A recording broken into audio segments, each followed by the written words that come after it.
નમસ્કાર મિત્રો સ્વાગત છે તમારું અમારી યુટ્યુબ ચેનલમાં। આજની વિડીયોમાં વાત કરીશું દેશ અને દુનિયાના સુપરફાસ્ટ સમાચારની।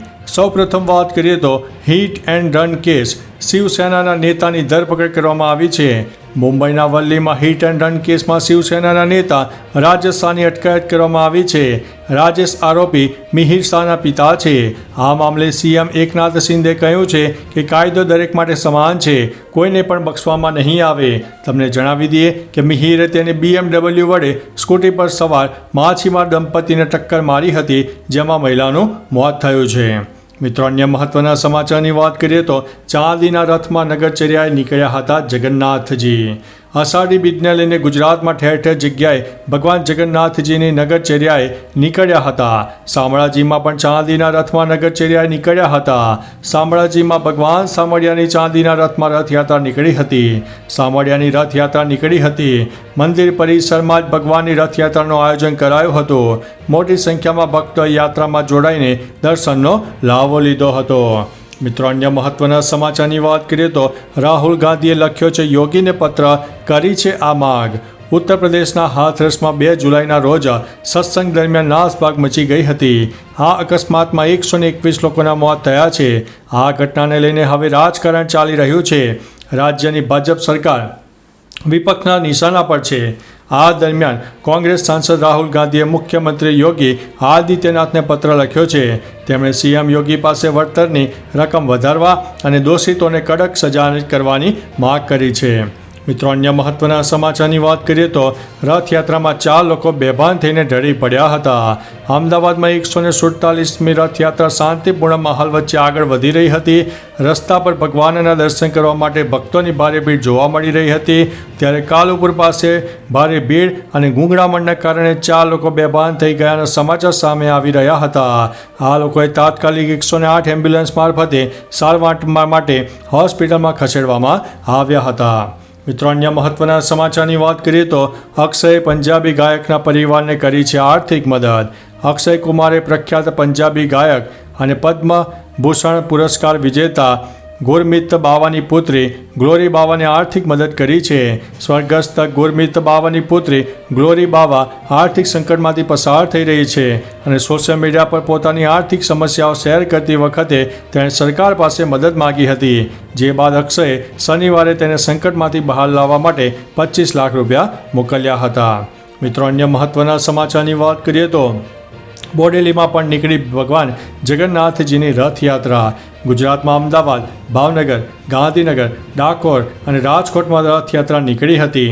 સાથે અન્ય જિલ્લામાં પણ બપોર પછી રથયાત્રા નીકળી હતી। ત્યારે છોટાઉદેપુરના બોડેલીમાં પણ રથયાત્રા નીકળી હતી, જેમાં લોકો હર્ષોલ્લાસ સાથે જોડાયા હતા અને જગતના નાથના દર્શન કરીને ધન્યતા અનુભવી રહ્યા હતા। તમારા શહેરમાં મિત્રો રથયાત્રા નીકળી હતી કે નહીં, કમેન્ટમાં જણાવજો। મિત્રો, અન્ય મહત્વના સમાચારની વાત કરીએ તો ઉપરવાસમાં વરસાદ થતાં ધરમપુરમાં શંકર ધોધ સક્રિય થયો છે। ધરમપુર તાલુકાના નજીક આવેલો શંકર ધોધ સક્રિય થયો છે।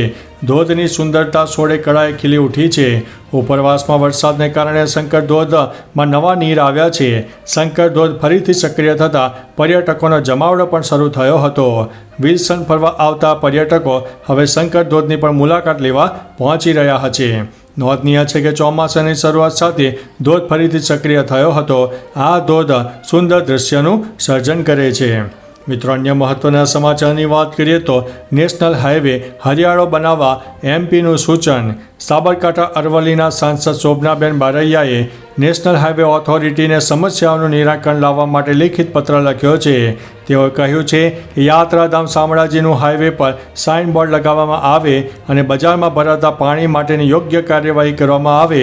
આ ઉપરાંત તેમણે ડિવાઈડરમાં રહેલી વિશાળ જગ્યામાં ફૂલ છોડ અને વૃક્ષો હાલમાં ચોમાસું છે તો રોપાવા જોઈએ તેવું સૂચન પણ કર્યું છે।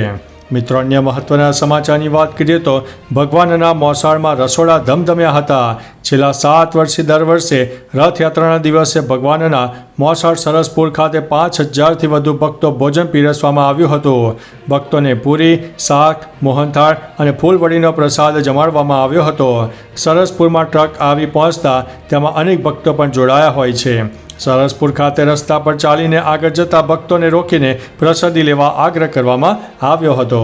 મિત્રો અન્ય મહત્વના સમાચારની વાત કરીએ તો પેકેજ ફૂડના લેબલના નિયમોમાં ફેરફાર કરવામાં આવ્યો છે.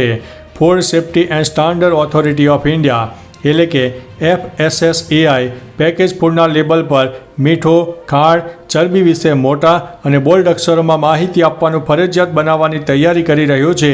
શનિવારે આ સંબંધમાં લેબલિંગ નિયમોમાં ફેરફારને મંજૂરી આપી હતી. ફૂડ ઓથોરિટીની 44મી બેઠકમાં આ નિર્ણય લેવામાં આવ્યો હતો. ગ્રાહકોને ઉત્પાદનના પોષક મૂલ્યને વધુ સારી રીતે સમજી શકે તે માટે આ નિર્ણય લેવામાં આવ્યો છે. મિત્રો અન્ય મહત્વના સમાચારની વાત કરીએ તો ધરતીની તરફ આવી રહી છે આ વિશાળ ઉલ્કા. નાસા દ્વારા ચેતવણી આપવામાં આવી છે કે અવકાશમાંથી મોટો ખતરો ઝડપથી પૃથ્વી તરફ આવી રહ્યો છે. વૈજ્ઞાનિકોના જણાવ્યા અનુસાર આ એક વિશાળ ઉલ્કા 65,215 કિલોમીટર પ્રતિ કલાકની ઝડપે પૃથ્વી તરફ આગળ વધી રહી છે. આ ઉલ્કાપિંડનું નામ 2024 MT1 છે. તેનો વ્યાસ આશરે 26 ફૂટ છે. વૈજ્ઞાનિકોના મતે જો આ જ ઝડપે વધતું રહેશે તો 8 જુલાઈના રોજ તે પૃથ્વીની સૌથી નજીક પહોંચી જશે. મિત્રો અન્ય મહત્વના સમાચારની વાત કરીએ તો નવા કાયદા પ્રમાણે હાઈકોર્ટમાં પહેલી જમાનત. હિમાચલ પ્રદેશ હાઈકોર્ટે ગુરુવારે ભારતીય ન્યાય સંહિતા એટલે કે BNS ની જોગવાઈઓ હેઠળ નોંધાયેલા કેસમાં આરોપીને વચગાળાના જામીન આપ્યા હતા. દેશમાં 1 જુલાઈથી લાગુ થયેલા નવા કાયદા હેઠળ નોંધાયેલા ગુના માટે હાઈકોર્ટ દ્વારા આ પ્રકારનો પ્રથમ આદેશ આપવામાં આવ્યો છે. જસ્ટિસ રાકેશ કૈથલાએ આરોપીને 25,000ના અંગત બોન્ડ પર વચગાળાના જામીન પર મુક્ત કર્યા છે. મિત્રો અન્ય મહત્વના સમાચારની વાત કરીએ તો વ્યારા ગામના CRPF જવાનને રાષ્ટ્રપતિના હસ્તે શૌર્ય ચક્ર એનાયત. તાપીના વ્યારા તાલુકાના ચાંપાવાડી ગામના CRPF જવાન મુકેશ કુમાર ગામિતને અસાધારણ વીરતાના માટે રાષ્ટ્રપતિ દ્રૌપદી મુર્મુના હસ્તે શૌર્ય ચક્રથી સન્માનિત કરવામાં આવ્યા છે. મુકેશ કુમાર ગામિતે શ્રીનગરમાં સાથી જવાનોને બચાવીને ખૂંખાર આતંકીઓને ઠાર માર્યો હતો. જણાવી દઈએ કે આ આતંકવાદી A++ કેટેગરીનો આતંકવાદી હતો. તો ચાલો મિત્રો ફરીથી દેશ અને દુનિયાના સુપરફાસ્ટ સમાચાર લઈને મળતા રહીશો. ત્યાં સુધી અમને રજા આપશો. નમસ્તે.